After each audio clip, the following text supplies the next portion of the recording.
नमस्कार दोस्तों, युग करवट यूट्यूब चैनल पर मैं आशिष त्यागी आप सभी का बहुत बहुत स्वागत करता हूं।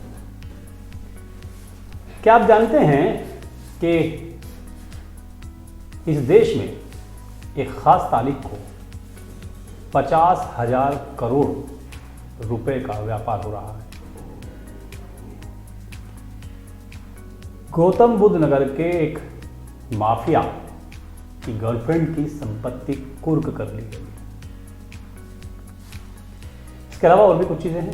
पहले शुरुआत करते हैं इस देश के होने वाले सबसे बड़े इवेंट की। हम सभी जानते हैं कि अयोध्या में रामलला प्राण प्रतिष्ठा समारोह 22 तारीख को होगा। देश विदेश से अनेक लोग इसमें प्राण प्रतिष्ठा समारोह में शरीक होंगे और उसके बाद वहाँ पर भक्तों का, श्रद्धालुओं का रेला उमड़ेगा, ये भी हम जानते हैं। Confederation of all India traders यानी कि कैट की राष्ट्रीय कोर कमेटी की नागपुर में बैठक। इस बैठक के बाद पता चला कि अयोध्या में रामलला प्राण प्रतिष्ठा समारोह से देश भर में 50,000 करोड़ रुपए का कारोबार होगा। अभी से ही मार्केट में राम मंदिर से जुड़ी विभिन्न वस्तुओं की भारी डिमांड है। मूर्तियों और पूजा सामग्री की मांग बढ़ गई है बाजार में। राम मंदिर के उद्घाटन ने देश में पूजा पाठ से जुड़े व्यापार को एक नई ऊंचाई दी है। खासतौर पर छोटे निर्माता, छोटा काम करने वाले लोग, लघु व्यवसाय करने वाले लोगों को अब व्यापार का एक बहुत बड़ा अवसर हाथ लगा है। घरों में छोटा मोटा काम करने वाली महिलाओं और वंचितों को भी इस आयोजन से बड़ी भारी तादाद में व्यापार मिल रहा है, रोजगार मिल रहा है, व्यवसाय मिल रहा है। राम मंदिर देश में आर्थिक संपन्नता का एक बहुत बड़ा संदेश इस दुनिया को देने वाला है। भगवान राम के इस महाआयोजन से जो वस्तुओं की, चीज़ों की डिमांड बढ़ी है, उसको देखते हुए लोगों ने अपने पारंपरिक व्यवसाय के साथ साथ दूसरी वस्तुओं का उत्पादन और व्यापार भी शुरू कर दिया है। राम मंदिर के प्रतीक के रूप में मंदिर का मॉडल हर आदमी अपने घर पर रखना चाहता है। ये बाजार में 4 inch, 6 inch, 8 inch, 12 inch, 16 inch, 20 inch तक भी मौजूद है। इससे बड़े साइज के मॉडल भी लोग मांग रहे हैं। मुख्य रूप से ये मॉडल पाइनवुड, लकड़ी, हार्डबोर्ड के बनाए जा रहे हैं। श्री राम, राम मंदिर और राम दरबार के चित्र, दूसरे देवी देवताओं के चित्र, मूर्तियों की मांग बढ़ रही है। ये मूर्तियां मिट्टी, पाइनवुड, लकड़ी, पीतल, तांबे की हैं, रॉ मटेरियल की भी हैं। पूजा के लिए बड़ी मात्रा में मिट्टी, पीतल, अन्य धातुओं के दीपक, आरती के दीपक, अगरबत्ती, धूप बत्ती, इनके स्टैंड, इन सब की मांग बढ़ रही है। बाजार में ग्राहक इन्हें ढूंढते फिर रहे हैं। इसके साथ ही अगरबत्ती, धूप बत्ती, गाय के गोबर के उपले, सुगंधित कप, लोबान, कपूर, कुमकुम, चंदन, रोली, अक्षत, रुई की बनी बाती, गंगा जल की भी खूब बिक्री हो रही है। पूजा के सामान के लिए उपयोग में आने वाली आसन जो जूट से बनते हैं, चटाई, दरी, कपड़े आदि के बने आसन, इनकी भी मांग बढ़ रही है। इसके साथ ही राम के झंडे, पटके, बंटिंग, श्री राम के बैज बाजार में बहुत तादाद में बिक रहे हैं। राम मंदिर की फोटो छपे कुर्ते, हाथ की कढ़ाई के कुर्ते, टी शर्ट, कमीज, टोपियां, श्री राम दुपट्टे भी हाथों हाथ गायब हो रहे हैं बाजार से। अपने आराध्य देवता को प्रसाद के रूप में फल, मिठाई, अन्य आहारिक आइटम्स की भी बहुत बड़ी मांग है। इसके अलावा धार्मिक पुस्तकें, श्री हनुमान चालीसा, आरती संग्रह भी खूब बिक रहे हैं। माला, लटकन, लॉकेट, पेंडेंट, कड़े, चूड़ियाँ, तुलसी की माला, रुद्राक्ष, श्री राम खड़ाऊ ने भी अपने लिए एक बहुत बड़ा बाजार बना लिया है। इसका मतलब ये समझिए कि केवल अयोध्या नहीं, पूरे देश में दूर दराज के गांव में भी अगर कोई कारोबार कर रहा है, कुछ उत्पादन कर रहा है और वो श्री राम, अयोध्या, राम मंदिर, राम परिवार, राम दरबार से जुड़ी हुई है, तो उसके लिए रोजगार के अवसर अपने आप पैदा हो गए हैं। इसके अलावा जिन चीज़ों की इन दिनों डिमांड ज़्यादा है बाज़ार में, वो घर को सजाने के लिए शुभ तोरण, द्वार पर लटकाने के लिए स्वागत लटकन, कृत्रिम फूल, मालाएं, इनकी भी मांग बहुत ज़बरदस्त है। बड़ी मात्रा में देश भर में श्री राम मंदिर को लेकर, श्री राम को लेकर गीत भजन बनाए जा रहे हैं। ऐसे भजन हाथों हाथ हिट हो रहे हैं।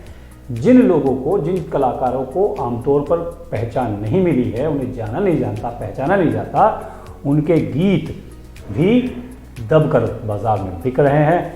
और छोटे छोटे शहरों में ऑर्केस्ट्रा का काम करने वाली पार्टी भी श्री राम मंदिर से जुड़े समारोह में अपनी धूम मचा रही है। अगली खबर भी श्री राम से जुड़ी हुई है, इस प्राण प्रतिष्ठा समारोह से जुड़ी हुई है। दरअसल उत्तर प्रदेश सरकार ने ये निर्देश जारी कर दिए हैं कि 22 जनवरी तक परिवहन निगम की बसों में राम भजन बजेंगे, ताकि राम में माहौल पैदा हो सके। बसों में लगे पब्लिक एड्रेस सिस्टम में राम भजन बजाए जाने के निर्देश योगी सरकार ने जारी कर दिए हैं। दरअसल रामलला की प्राण प्रतिष्ठा समारोह को लेकर अजीब माहौल है, राम में माहौल है, भक्ति का, उमंग का, उल्लास का माहौल है। गांव तक में शोभा यात्रा निकल रही हैं, भजन कीर्तन हो रहे हैं। इसी को देखते हुए योगी सरकार ने ये निर्णय लिया है कि परिवहन विभाग भी 22 जनवरी को होने वाले इस भव्य महाआयोजन में अपनी सहभागिता दिखाएगा। 22 जनवरी तक परिवहन विभाग की सभी बसों में राम भजन गाए जाएंगे। जो भजन होंगे वो अलग अलग प्रसिद्ध कलाकारों के तो होंगे ही, स्थानीय गायकों के राम भजनों को भी इसमें शामिल किया जाएगा। टैक्सी और सभी टूरिस्ट वाहन स्वामियों के साथ बैठक करके शासन ने उन्हें आरक्षित करने के निर्देश दे दिए हैं।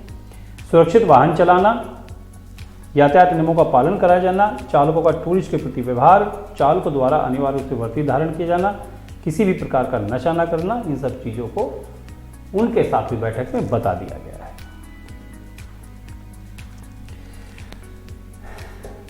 इसके अलावा लखनऊ से अयोध्या, गोरखपुर से अयोध्या और सुल्तानपुर से अयोध्या के बीच पड़ने वाले समस्त टोल प्लाजा पर टूरिस्ट की सहायता से परिवहन विभाग का हेल्प डेस्क भी स्थापित किया गया है। अपने समय के बहुत कुख्यात, दुर्दांत, खतरनाक अपराधी श्री प्रकाश शुक्ला के बारे में कौन नहीं जानता। सभी जानते हैं कि कैसे एक श्री प्रकाश शुक्ला को खत्म करने के लिए उत्तर प्रदेश सरकार को एसटीएफ बनानी पड़ी, और उस एसटीएफ ने कड़ी मेहनत के बाद, एक लंबे ऑपरेशन के बाद श्री प्रकाश शुक्ला को मार दिया। श्री प्रकाश शुक्ला को देखकर, उसके नक्शे कदम पर चलकर विनोद उपाध्याय भी एक बड़ा गैंगस्टर बन गया। विनोद उपाध्याय पर 1 लाख का इनाम था, उसे यूपी एसटीएफ की टीम ने मार गिराया है। विनोद पर कुल 35 मुकदमे दर्ज थे। दरअसल 90 के दशक में श्री प्रकाश शुक्ला के नाम से यूपी बिहार के लोग थर-थर कांपते थे। लोग उसे शार्प शूटर मानते थे। मात्र 25-26 साल के इस डॉन ने पुलिस के साथ साथ उस वक्त के अपराधियों को भी घर में बिठा दिया था। इसके नाम का खौफ अपराधियों में भी देखा जाता था। श्री प्रकाश शुक्ला को देखकर ही विनोद उपाध्याय को भी अपराध की दुनिया में बादशाह बनने की चाह पैदा हो गई। विनोद उपाध्याय को पकड़ने के लिए पुलिस लगातार शिकंजा कस रही थी। गोरखपुर के अलावा अयोध्या, लखनऊ समेत कई शहरों में उसकी तलाश चल रही थी। अंत में एसटीएफ को सुल्तानपुर में सफलता मिली। विनोद माफिया सत्यव्रत राय का भी करीबी रह चुका है, लेकिन जमीन और रुपए के विवाद में दोनों अलग हो गए। इसी बीच विनोद के करीबी गंगेश पहाड़ी और दीपक सिंह की हत्या हो गई। इस हत्याकांड में सत्यव्रत और सुजीत चौरसिया को आरोपी बनाया गया। इसके बाद सत्यव्रत और सुजीत विनोद को मारने के लिए उसकी तलाश में जुट गए। विनोद भी अपने साथियों की हत्या का बदला लेने के लिए सुजीत को तलाश रहा था। उस समय भी विनोद जेल गया था। सत्यव्रत राय भी श्री प्रकाश शुक्ला का करीबी था। सत्यव्रत राय ने ही अपराध की शुरुआत श्री प्रकाश शुक्ला के गैंग के साथ की थी, और कई मुकदमे दर्ज होने के बावजूद वो अदालत में दोषी साबित नहीं हो पाया था।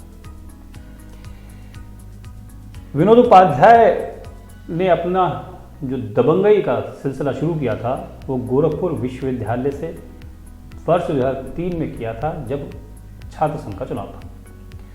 उस दौर में छात्र संघ राजनीति केवल दबंगई पर आधारित थी। विनोद ने अपने साथी को चुनाव लड़ाया।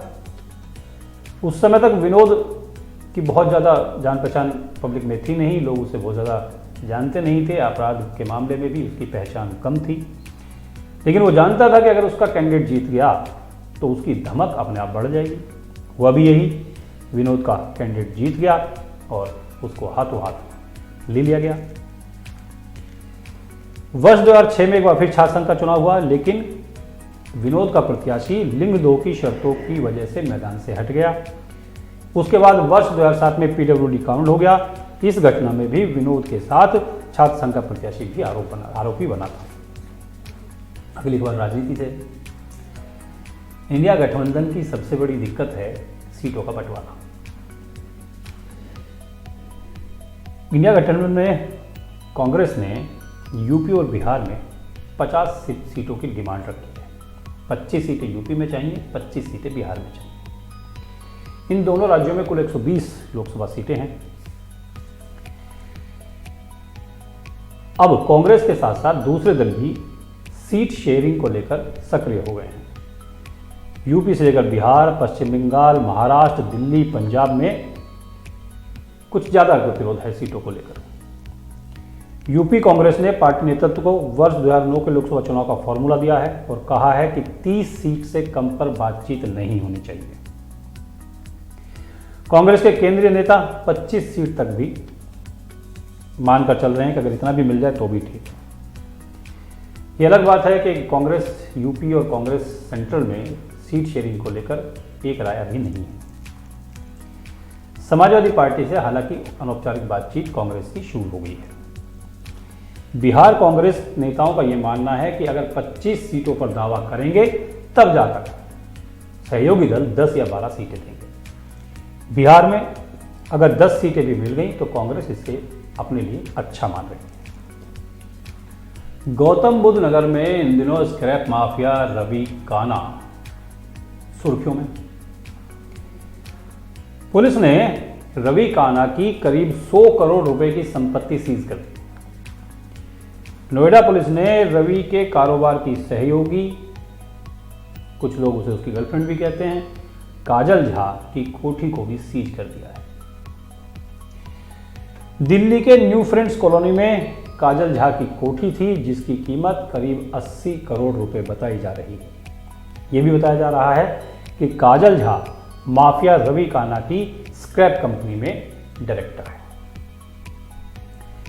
इन दिनों रवि काना फरार है। गैंगरेप के मामले में पुलिस को उसकी तलाश है। पुलिस ने इससे पहले रवि की पत्नी समेत 16 लोगों के खिलाफ गैंगस्टर में केस दर्ज किया। अब पुलिस ने उसको आर्थिक चोट दे दी है। करीब 100 करोड़ की संपत्ति को सीज कर दिया है। यह भी बताया जा रहा है कि रवि काना ने अदालत में एप्लीकेशन को लगाई है। जो 100 करोड़ की संपत्ति सीज की गई है उसमें न्यू फ्रेंड्स कॉलोनी की ये कोठी, इसके अलावा रवि की फैक्ट्री, उसके गोदाम, स्क्रैप से भरे कई वाहन शामिल हैं। इसके अलावा 200 टन स्क्रैप, 10 लाख का सरिया भी पकड़ा गया है। 60 बड़े वाहन सीज किए गए हैं। पुलिस का कहना है कि रवि काना ने जो संपत्ति अवैध तरीके से अर्जित की थी उसको चिन्हित किया जा रहा है और सीज किया जा रहा है। अगली खबर भी अपराध से है। हम सभी जानते हैं गुरुग्राम में दिव्या पाहुजा की हत्या की घटना सामने आई है। इन दिनों दिव्या गुरुग्राम के होटेलियर अभिजीत सिंह के साथ रिलेशनशिप में थी। ये कहानी मैं इसलिए बता रहा हूँ कि ये पूरा जो मामला है वो ब्यूटी, ब्लैकमेलिंग और मर्डर का है। 6 दिन बीत चुके हैं लेकिन अभी भी पुलिस के हाथ खाली हैं। ये बताया जा रहा है कि अभिजीत से दिव्या रुपए वसूल रही थी। हाल ही में उसकी डिमांड कुछ ज़्यादा बढ़ गई, जिसके चलते अभिजीत परेशान रहता था। दिव्या इससे पहले हरियाणा के गैंगस्टर संदीप गाडोली की भी गर्लफ्रेंड रह चुकी है। गुरुग्राम पुलिस ने को दिव्या के कत्ल के बारे में जानकारी 2 जनवरी को मिली थी। होटल सिटी पॉइंट में उसकी हत्या हुई। पुलिस वहां पहुंची, होटल की तलाशी ली, मगर जब लाश नहीं मिली तो लौट भी गई। हालांकि होटल के सीसीटीवी में एक व्यक्ति उसकी लाश को गाड़ी की डिग्गी में रखता हुआ पुलिस को दिखाई दिया था।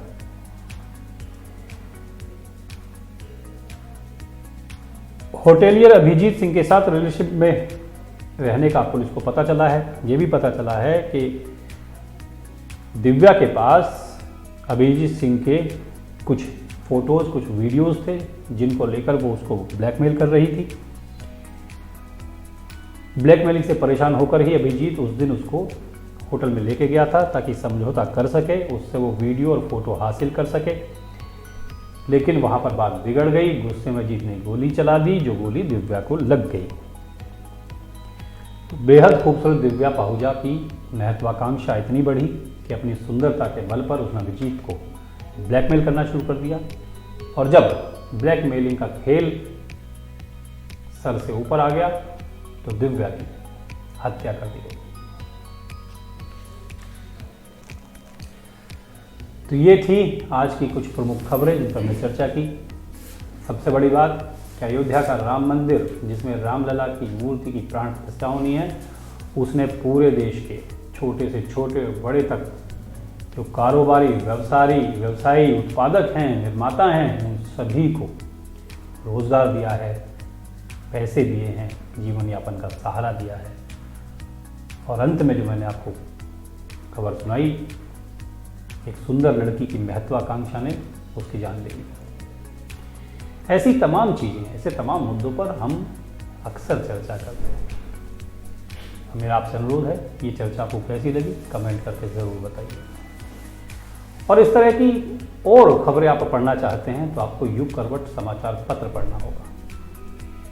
मेरी अपील है कि आप युग करवट यूट्यूब चैनल को सब्सक्राइब कीजिए, वीडियो को लाइक कीजिए, दोस्तों, रिश्तेदारों के साथ शेयर कीजिए।